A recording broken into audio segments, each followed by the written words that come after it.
Look at me before you scroll. I'm a 70-year-old grandpa from Ohio, and the night my daughter called me a useless old man, her 10-year-old heard every word. If you've ever kept the heat low to stretch a pension, hidden the shaking in your hands, or told a child, it's okay, when it wasn't, this is for you.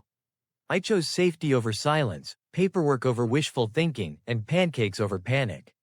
Walk with me through the night we left, the gavel that saved us, and the quiet we fought to earn. Tell me your city, and subscribe for more real, hard truths. Stop pretending you're some kind of hero, Dad. You're just a useless old man. The glass hit the wall and shattered near my chair. I didn't move. I just watched the liquid slide down the wallpaper like a slow tear. Amber stood over me, my only daughter, 38 years old, her lipstick smudged, her eyes red and glossy from vodka. At the kitchen table, little Sophie froze with her spoon halfway to her mouth. Her cereal had gone soggy hours ago, but she sat there, obedient, waiting for the storm to end. Not in front of her, I said quietly. My voice came out steadier than I felt. Amber laughed, a sharp, cruel sound that made Sophie flinch. You care about her more than your own daughter. And that was the first truth she'd told in years. I looked at her, really looked, at the hollow under her cheekbones, the shaking hands gripping the counter. This was my child, but I didn't recognize her anymore. Somewhere between the empty bottles and the unpaid bills, I'd lost her. And now she was determined to make me pay for it. I thought if I kept the house warm and the kettle singing, the silence would behave. After Mary died, I asked Amber and Sophie to move into my small Ohio house because that's what a husband-turned-widower does. He fills the empty rooms with family and hopes the echo turns into laughter. I pictured Saturday pancakes and a chipped blue bowl full of batter, Sophie licking a spoon while Amber scrolled through job listings and said, "Okay, Dad. You were right. I'm trying." I pictured the front door closing softly at night, not slamming. The morning after they arrived, I was up before the street lights blinked off. Bacon in the pan, eggs in a chipped mug with a fork whisking circles, coffee percolating like an old friend clearing his throat. I put Sophie's cereal in a little yellow bowl with strawberries cut like hearts. Mary used to do that. I wanted Sophie to taste that kind of care, even if I had to counterfeit it. Amber shuffled in wearing my old university sweatshirt, sleeves pushed to her elbows. You're up early, she mumbled. Breakfast, I said. You'll need it. I can take a look at the Civic when the sun's up. It's pulling left. She didn't argue. That first week, we were both pretending. I pretended the bottles in the trash were from old guests I'd forgotten, and she pretended the pounding in her head was just grief. Sophie climbed onto my lap with the wary relief of a child who thinks chairs might vanish. Do you have honey, Grandpa? She asked. I gave her the good kind, the one in the bear bottle, and she smiled so wide I felt useful again. I made a chart on the fridge with a magnet shaped like a cow. Rent, utilities, groceries. I told Amber not to worry the first month. I've got my pension, and I'm picking up a few hours at the hardware store, I said. Truth was, I'd already cashed a CD, the kind Mary and I called our just in case. Losing a spouse is a permanent case, but I told myself this was different. We were investing in stability. Neighbors asked gentle questions over the fence. How's Amber settling? How's little Sophie? I answered like a man defending a foundation he poured himself. She just needs time, I said. She'll find her footing. I didn't say that Amber's footing had been slippery since 17, that the first time I smelled vodka on her breath I'd been ironing her prom dress. Love edits memory. It tilts the frame until the picture looks almost straight. I fixed the Civic in the driveway with Sophie handing me wrenches like a tiny surgeon's assistant. This one? She'd ask, and I'd say, perfect, even when she picked the wrong size. I taught her to listen for the sound a good bearing makes, how smooth can sound like honesty. Inside, I could hear the television and the soft click of a bottle cap. I told myself it was soda. Afternoons, I walked Sophie to school under a sky the color of dishwater. She held my fingers like they were the last safe stones in a river. We counted mailboxes and waved at Mrs. Patel, who always carried her dog like royalty. I learned the names of the crossing guards and the jokes they told. I learned to fold a lunch note small enough to hide under a sandwich. Proud of you. Make art. Don't forget your gloves. She tucked them in her pocket and never threw them away, not even the ones with coffee stains. I set routines like fences. Dinner at 6. Homework at the table. No shoes past the rug. Amber drifted through those rules like fog through wire. Some nights she sat with us and ate 3 bites, texting with her phone face down like a secret. Some nights she ran an errand and returned after midnight, lip gloss smeared, a sweetness on her breath that wasn't candy. "Stopped by Trina's," she'd say. We were talking about resumes. I nodded like a man agreeing with thunder. On Sundays I ironed Sophie's uniform and lined her shoes by the door. I sewed a loose button on Amber's coat and left $20 under the salt dish for gas. "Don't," she said once, seeing the bill. "I'm not a charity." "It's a bridge," I said. "Just till the next thing." She rolled her eyes and took it anyway. I saved my pension checks like squirrels hide walnuts, small, careful, everywhere. I rerouted the thermostat to sleep at 62 and taught myself the quiet way to be cold.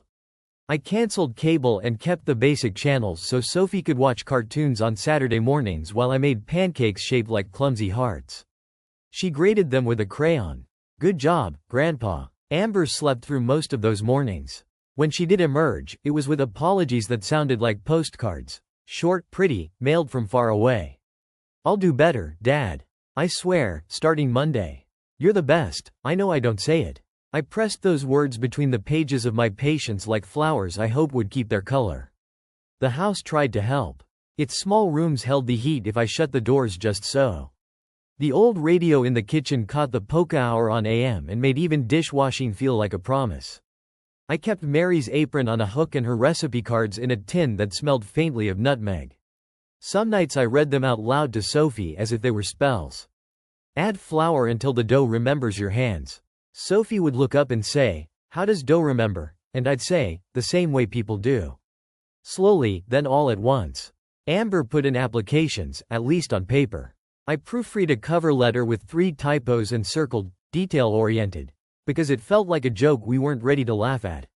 I offered to drive her to interviews. "It's better if I go alone," she said. "People treat you like a child if your dad's hovering." I didn't tell her that hovering is all a parent can do when crash landings become routine. At night, when the house clicked and settled like an old dog circling its bed, I lay awake and practiced conversations that always ended the same. "I can't do this for you," I would say. "But I can do it with you." In my rehearsals, Amber cried and we hugged and she poured the vodka down the sink in a little ceremony that smelled like surrender. In real life, the only pouring I heard was into a tumbler after midnight, after the soft hallway light past Sophie's door, after the part of the evening where truth might have survived. I believed, stubborn as a tenant refusing to move, that one day she would come home with clear eyes and say, "Thanks, Dad." I believed it the way farmers believe in rain after a summer of cracks. I told the neighbors again, in different words, the same story: time, footing, storm passing. I never told them about the bottle because love protects the person who might still be inside the damage. Because shame is heavy, and I already carried groceries, gas, rent, and the small, bright weight of a child's trust. That day never came, but in those first months, I set a table with enough hope for 3. I buttered toast to the edges like Mary taught me. I placed Sophie's fork on the left and Amber's napkin under a spoon she rarely used. I sat, straight-backed, listening for the sound of a door closing gently and the click of the deadbolt sliding home. I believed in the soft return. I believed until belief began to bruise. It was early November when I found Sophie standing outside in her pajamas, the hem soaked with dew.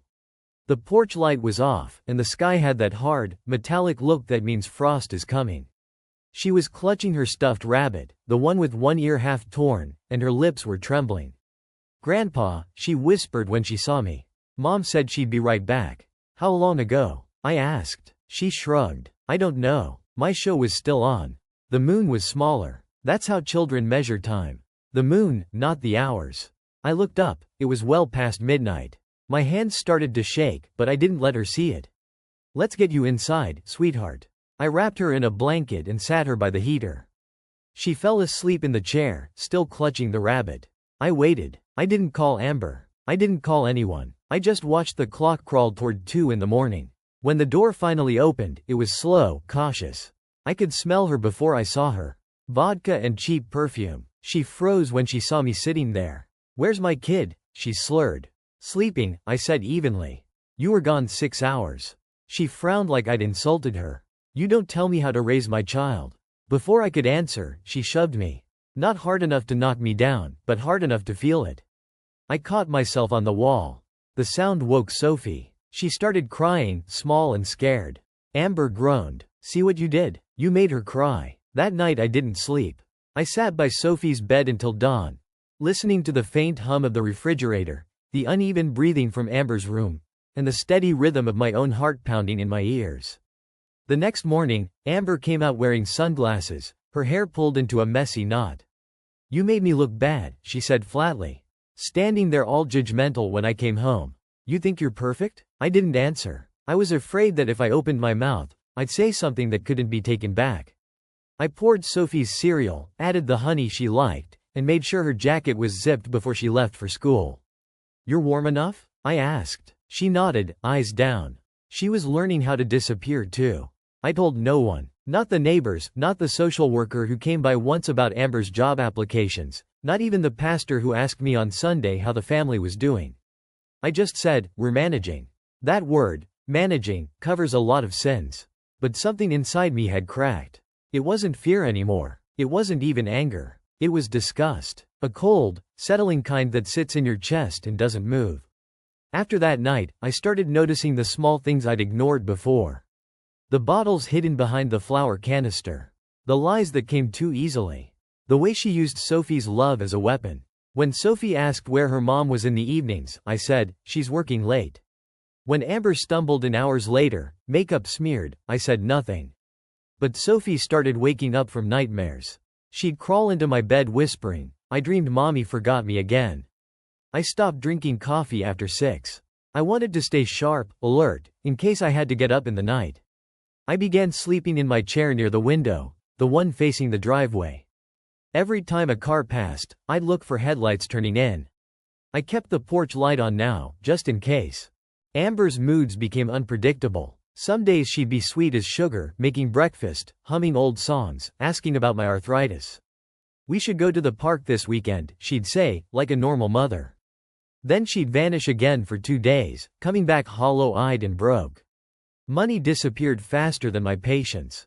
The gas bill went unpaid 1 month. The electricity almost got cut off the next. "I had to borrow a little," she'd say. "I'll put it back." She never did. I found a pawn ticket in her purse for my old watch, the one Mary gave me when I retired. I didn't confront her. I just drove to the shop, bought it back quietly, and kept it in my dresser drawer. I didn't have the strength to fight about it anymore. One evening, Sophie came home from school with a crumpled permission slip for a field trip. "It costs $12, she said timidly. Mom said maybe later. I handed her a 20. "You tell your teacher you're going," I said. "And you buy yourself a treat too." She smiled then, that rare, radiant smile that reminded me there was still something worth protecting in that house. Later that night, I heard Amber yelling on the phone in her room. Something about needing space, and everyone judging her. Then a crash. When I opened the door, the lamp was shattered, and she was sitting on the floor crying. "Go away, Dad," she said. "I'm fine." But she wasn't fine. None of us were. That winter was the coldest I could remember. I started keeping the oven door open after baking just to let the heat linger. We ate a lot of soup and toast. Amber's promises got thinner, her excuses louder. "You think I want to be like this?" she'd shout. "You think I chose this life?" No, I didn't think she chose it. But she wasn't fighting it either. One night, I heard Sophie talking to her stuffed rabbit. I stood in the hall, listening. "It's okay, Bunny," she whispered. "Grandpa won't let anything bad happen." That nearly broke me. From then on, I watched Amber differently. Not as my daughter, but as a storm I had to predict. I learned the signs. The slurred laugh, the glassy stare, the sudden kindness that came before another crash. I started locking my wallet in the toolbox. I hid my keys under the floor mat of the truck. I left the hall light on for Sophie and slept lighter than I had since the army. People say love is unconditional, but that's a lie we tell ourselves to make betrayal bearable. Love should have limits. It should have walls to keep out the poison. That night on the porch had changed everything. I still loved my daughter, but I couldn't forgive the way she looked at her child as an inconvenience. I couldn't forgive how easily she could forget. I used to pray for Amber to get better. Now I prayed for Sophie to make it through childhood without breaking the way her mother had. And deep down, though I hated myself for it, a thought began to take root. If it ever comes down to choosing between them, between my daughter and my granddaughter. I already know which one I'll save."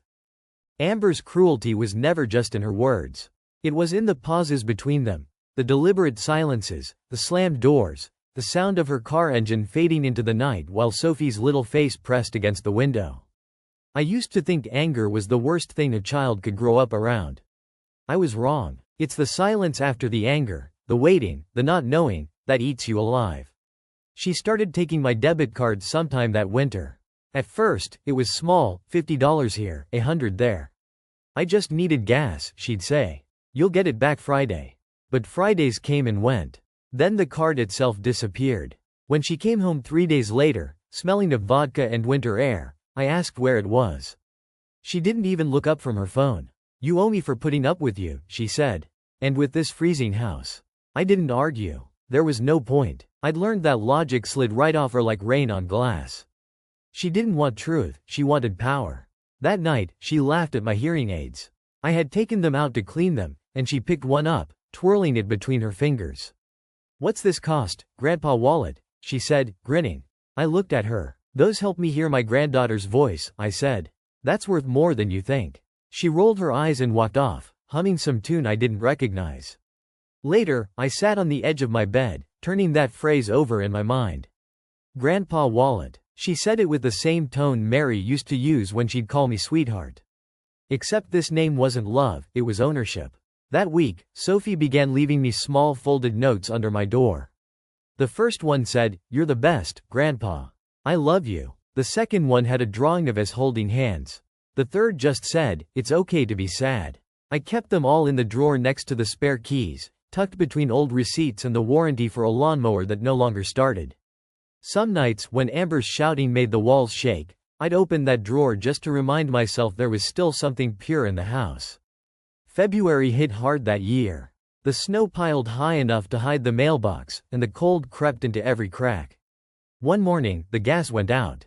I called the company, thinking it was a mistake. The man on the phone said the account had been canceled for non-payment. I stared at the bill in disbelief. Hundreds of dollars missing from my account that were supposed to cover it. When Amber finally came home that night, I was sitting at the kitchen table with the bill spread in front of me. "Did you touch the gas payment?" I asked. She dropped her purse with a thud. "I sold your tools," she said casually, lighting a cigarette near the window. "We needed cash flow." "My tools?" I repeated. "The ones your mother gave me? The ones I've had since before you were born?" She shrugged. "They were just sitting in the shed. You don't even fix things anymore." I didn't shout. I didn't slam my fists. I just looked at her and felt something drain out of me, whatever thread had been holding the word father in place. The only warmth that month came from Sophie's hugs. At night, I'd heat water on the stove and pour it into plastic bottles to tuck at the foot of her bed. "It's like a little furnace," I'd tell her, and she'd smile, curling up under the quilt. "It's okay, Grandpa," she whispered once. "We're warm enough." I taught her to breathe into her hands when she got cold, to wear 2 pairs of socks, to keep the curtains shut tight. We made a game of it, pretending we were explorers in a snowstorm, surviving with clever tricks. But the truth was, no child should have to learn those lessons. Amber stayed gone most of that month. She'd reappear for a day or two, then vanish again, leaving behind the smell of cigarettes and cheap perfume. Each time, she returned thinner, sharper, angrier. One night, she stumbled into the house with a plastic bag full of groceries, half bread, half beer. "See? I'm providing," she said proudly. "You act like I don't do anything." Sophie peeked from behind the hallway wall. I gave her a look that meant, "Stay back." She did. Amber tossed a loaf of bread onto the counter and dropped her purse, spilling out a pile of receipts and a lipstick that wasn't hers. "You should be grateful, old man," she muttered. "You've got me here to keep you from rotting alone." I almost laughed. "You're not keeping me company, Amber," I said quietly. "You're keeping me awake." She froze, eyes narrowing. "What's that supposed to mean?" "Nothing," I said. "Just tired." She glared at me for a long moment, then stormed off to her room. The door slammed. I exhaled, realizing I'd been holding my breath. After she passed out, I checked on Sophie. She was sitting on her bed, drawing something. When she saw me, she hid the paper behind her back. "What are you making?" I asked. She hesitated, then showed me. It was a picture of a house, our house, with 2 stick figures inside. One tall, one small. No third person. Who's missing? I asked softly. She shrugged. Maybe she's outside, she said. I nodded. Maybe. That drawing went into the drawer with the notes. The next morning, I found my debit card back on the counter. No apology, just the card. I slid it into my wallet like a truce flag no one believed in. Neighbors started to notice the shadows under my eyes. You're working too hard, they'd say. You should rest. But they didn't see the nights I sat up counting the minutes until I heard her car pull in. They didn't see Sophie's face pressed against the curtain, whispering, "Is she home yet?" The silence between Amber and me became its own language. Every meal eaten separately, every closed door, every unanswered question spoke volumes. She stopped calling me Dad. I stopped pretending she would ever change. One afternoon, I caught her staring at Sophie through the window as the girl played in the snow. There was something dark in her expression, not jealousy, not exactly hate, but distance. Like she was looking at someone else's child. You used to look at me like that, she said suddenly. I didn't answer, because she was right. I used to look at her with pride, with patience, with hope. Now, all I saw was a stranger wearing my daughter's face.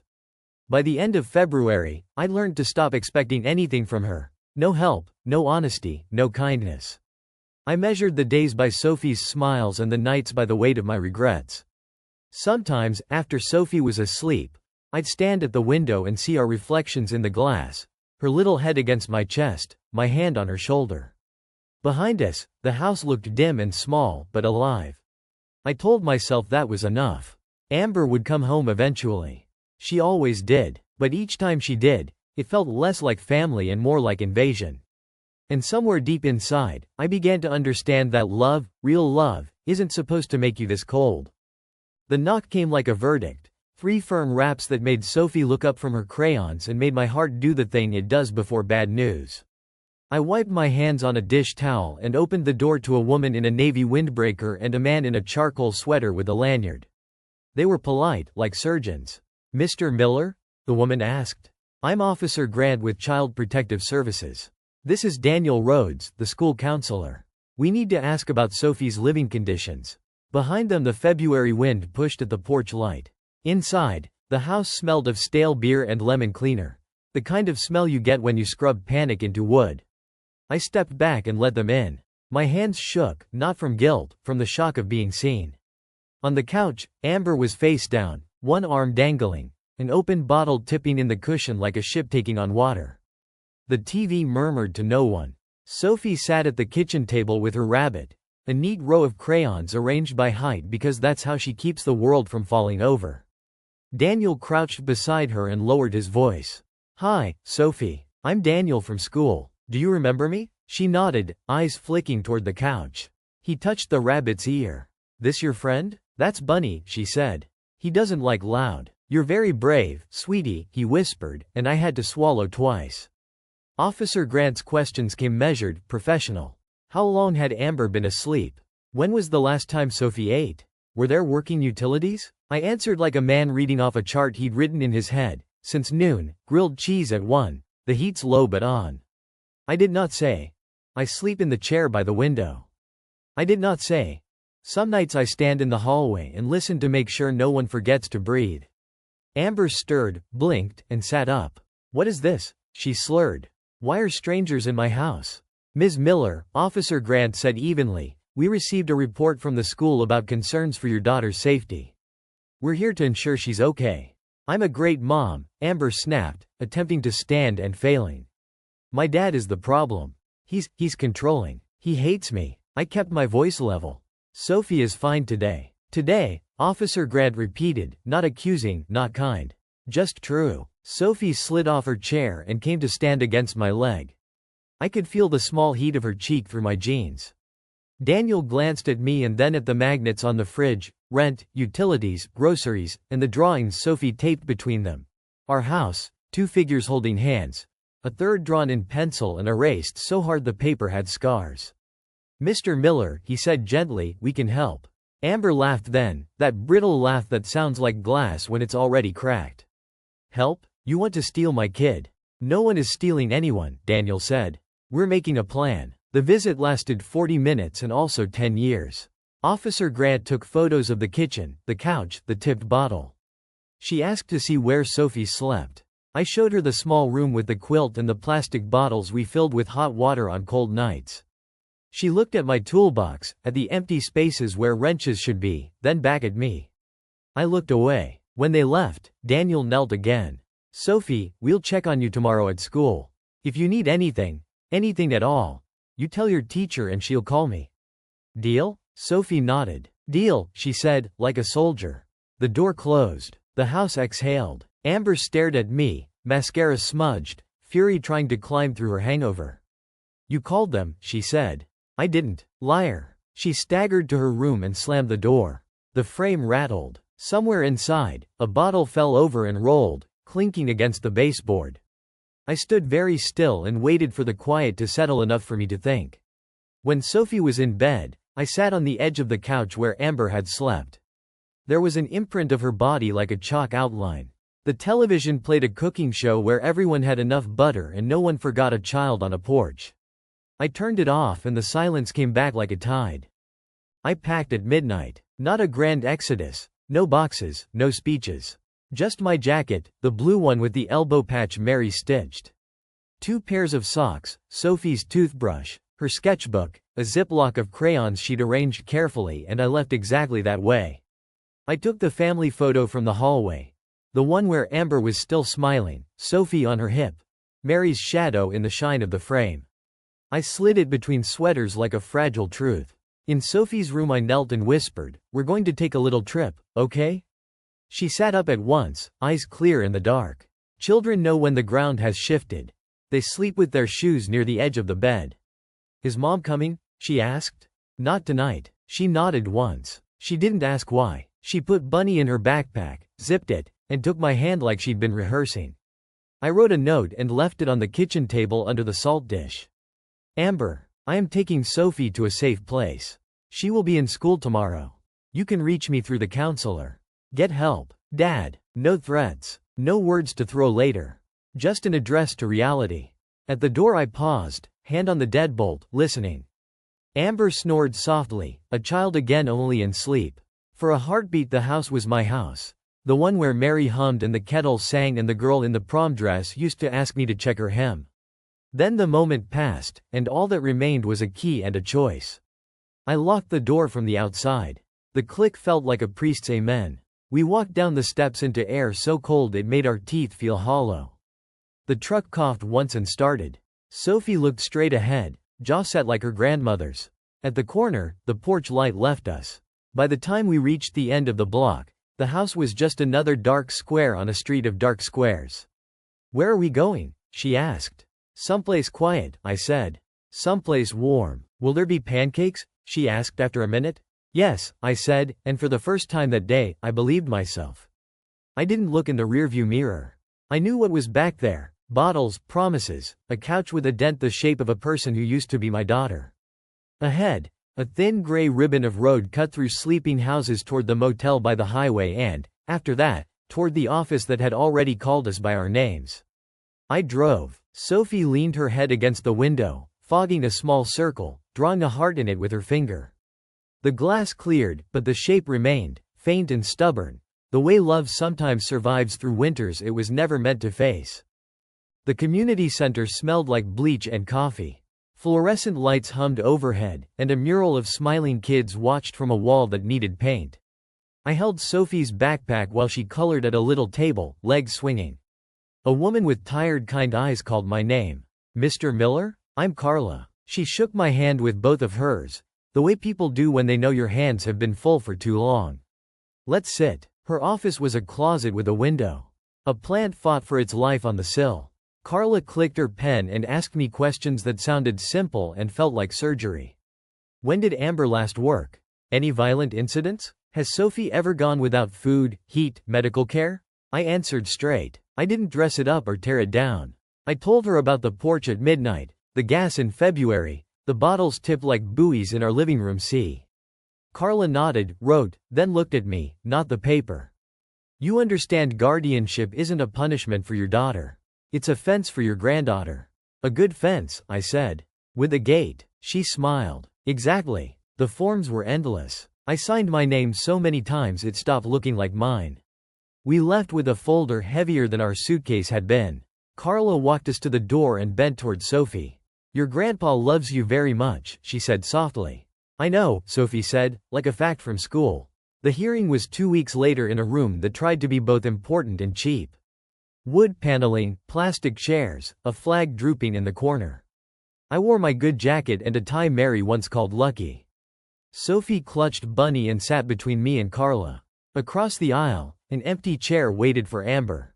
She arrived late, breath sharp with vodka under a mint she thought could hide it. Her lipstick was brave. Her hair was not. She pointed at me, wobbling on heels that didn't belong to this hour. "He stole my kid," she said before she even sat. "He's brainwashing her. He hates me." The judge looked over his glasses, the way teachers do when they're choosing mercy or a lesson.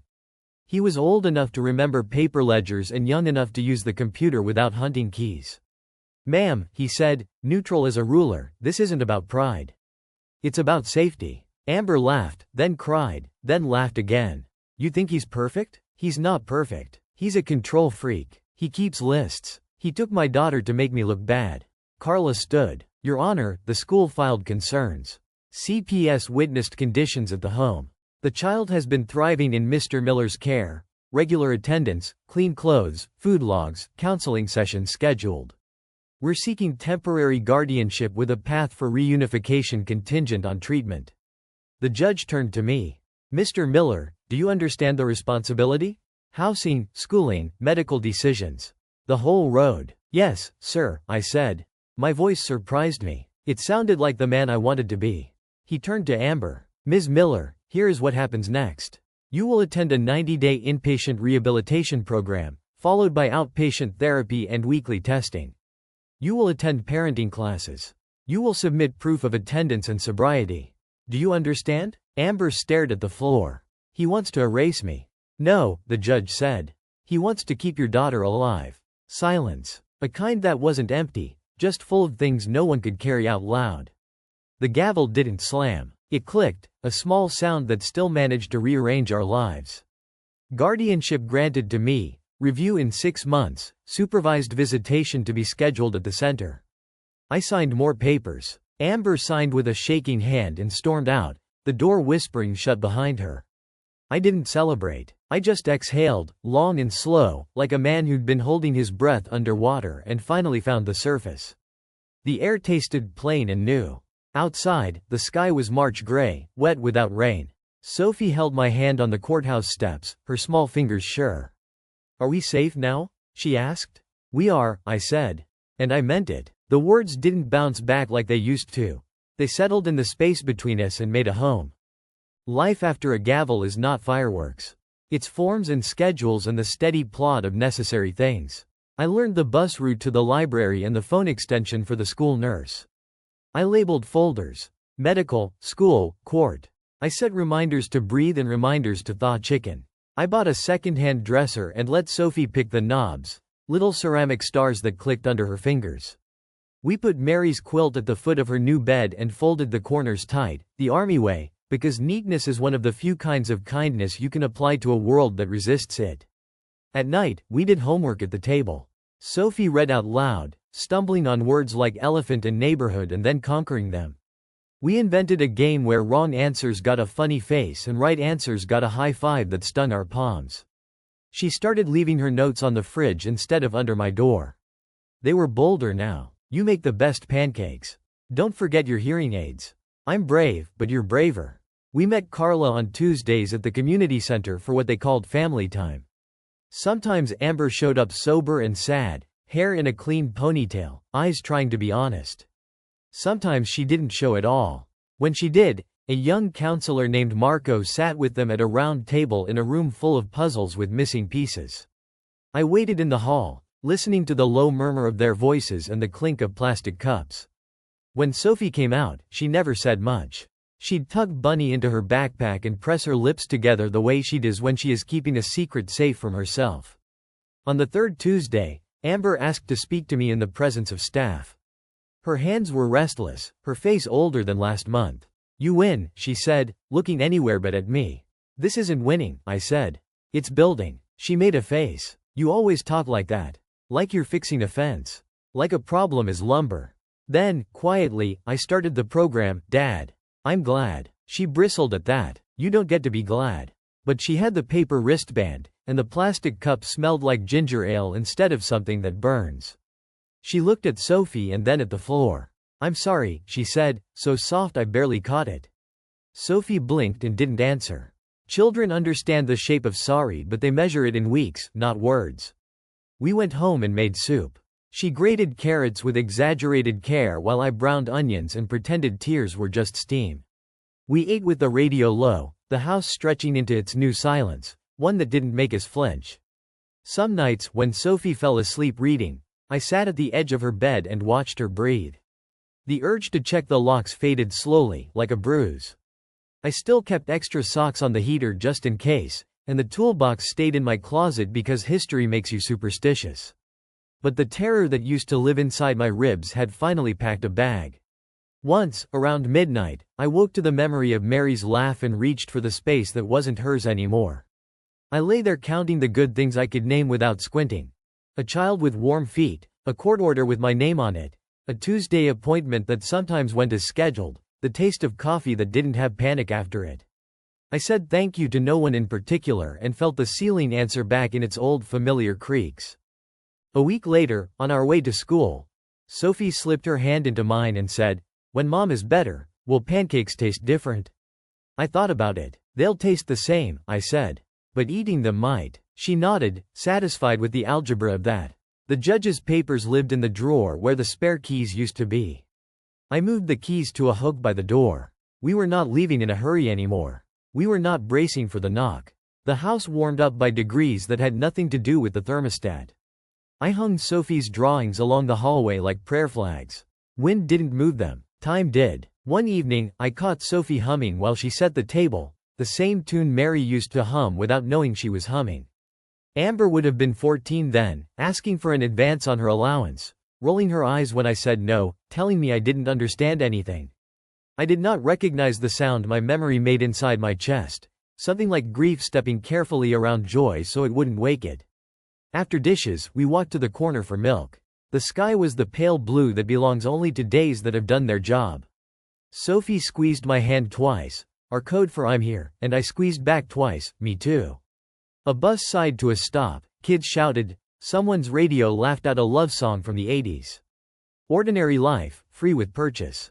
At bedtime, Sophie looked at me over Bunny's ear. "Are we still safe?" "We are," I said. And this time the answer didn't need bravery to stand. It stood on its own. We moved in June, when the buckeye trees along Maple Street were thick with leaves and the library windows held hand-lettered signs about summer reading. Our new place is on the second floor over a laundromat. The hum of machines is a kind of ocean. At first I worried it would keep us up, turned out it steadied us. The old house had creaks that sounded like warnings. This place purrs. The apartment is small enough that I can hear Sophie's pencil across the page when I'm making eggs. She claimed the bedroom with the best light and taped her paintings in a marching line above the desk we found at a church sale. The fridge is covered, bright houses, big trees, two people holding hands, a sun with too many rays because she says there should always be extra. She draws pancakes so round they look like coins and a rabbit who seems a little wiser each week. Most mornings we walk to the library before school, even if it's just to drop a book in the slot. The librarian, Mrs. Ames, knows us by name now. She keeps aside the dog stories and the ones about brave kids who fix things with string and courage.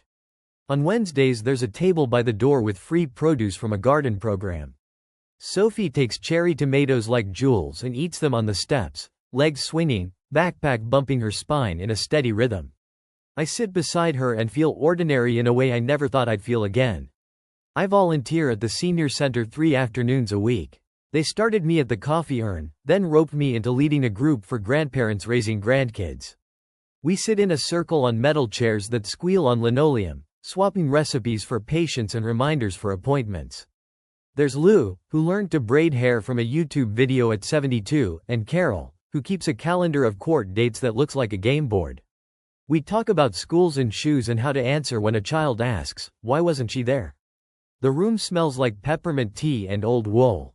When someone tells the truth, the radiator clanks like a witness. Sophie's teacher sent a note home after the first month, more confident reading aloud. The paper had a cat sticker and a smile I trusted. We ironed it and stuck it on the fridge door under a magnet shaped like Ohio. Sophie has a friend now who likes to trade erasers and whisper jokes on the bench at recess. One evening I peeked into her room and found 2 sets of shoes pointed at the same book on the rug. It looked like peace. We still do supervised visits at the center. Marco runs them with kindness that has edges. Some days, Amber is there with clean hair and a notebook she keeps opening and closing without writing anything. Some days, she isn't. When she comes, Sophie's mouth goes stiff in the first minute and soft by the 5th. They color. They talk about the cat at the shelter next to Amber's program. They say goodbye with a hug that looks like a borrowed sweater. Warm, not yet a fit. I take Sophie for ice cream after those visits. We don't call it a treat, we call it a landing. At night, I make lists, but different ones now. Groceries, library due dates, times to water the spider plant that refuses to die. I still keep the guardianship papers in the top drawer, but they aren't a talisman anymore. They're just paper. Sophie's notes live beside them. You remembered Pancake Day. And don't forget your glasses case tomorrow, Grandpa. I do forget sometimes. She hands me my hearing aids with the solemn dignity of a nurse. Sundays we take the bus to the flea market. I let Sophie choose one thing for under $5. She once picked a little frame with seashells glued around it and put our family photo inside. The one from before the worst nights, when Amber's smile was easy. It's still true, Sophie said when she set it on her shelf. It's just old. I did not argue with the theology of children. The call came on a Tuesday after dinner. The number showed as unknown, but I knew the quiet on the line before the voice. Rehab facilities have a silence that gets there first. Dad, Amber said, and the word sounded like it had sand in it. I'm getting help. I just wanted you to know. I didn't hang up. I looked at the sink full of warm water and a single plate drifting like a moon. In the next room, Sophie hummed while she arranged markers by color, then by how much they squeaked. I pressed the phone to my ear and sat down at the little table that wobbles unless you catch the wobble just right. How are you feeling? I asked. Like I'm turning skin side out, she said. The first week was bad. I shook. I thought about leaving. Marco called me a couple times when I tried to. He said Sophie drew a picture of us with a bridge. He said I should try to walk it. She draws good bridges, I said. I know, Amber whispered. I'm sorry, Dad. I listened to the word try to be big enough. Sober apologies come without the mess, but the math is the same. Days add up, sentences don't. A counselor in the background called time for evening group. Amber took a breath, the kind that can either turn into a sob or a sigh. I don't expect anything, she said. When I close my eyes, I keep seeing her at the table with crayons lined up. And you by the stove. It makes me want to be the person who can walk into that picture. Something in me softened without breaking. I could feel Mary somewhere between the window and the hum of the machines beneath us. The kind of approval that doesn't let you get away with lying. I hope you find yourself, Amber, I said. We already found peace. We stayed on the line a few more seconds, both hearing it. The peace wasn't a punishment, and it wasn't a prize. It was a room we had finally unlocked and stepped into. When we hung up, I didn't feel triumphant. I felt like a man who had set down a box he'd carried too far. Sophie peeked around the corner. Was that Mom? It was, I said. She studied my face like a weather report. Okay, she said, and came to stand beside me with her palm on my shoulder. We didn't say more. We just listened to the washers thrum, and to the neighbor's radio drift a song from somebody else's decade, and to our apartment settle into the kind of quiet that doesn't ask for anything back.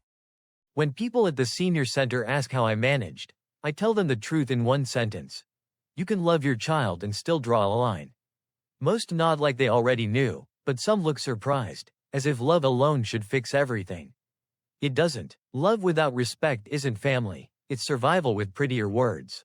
I still keep a photo of Amber on the dresser, the one where she's 8, holding a fishing pole bigger than she was.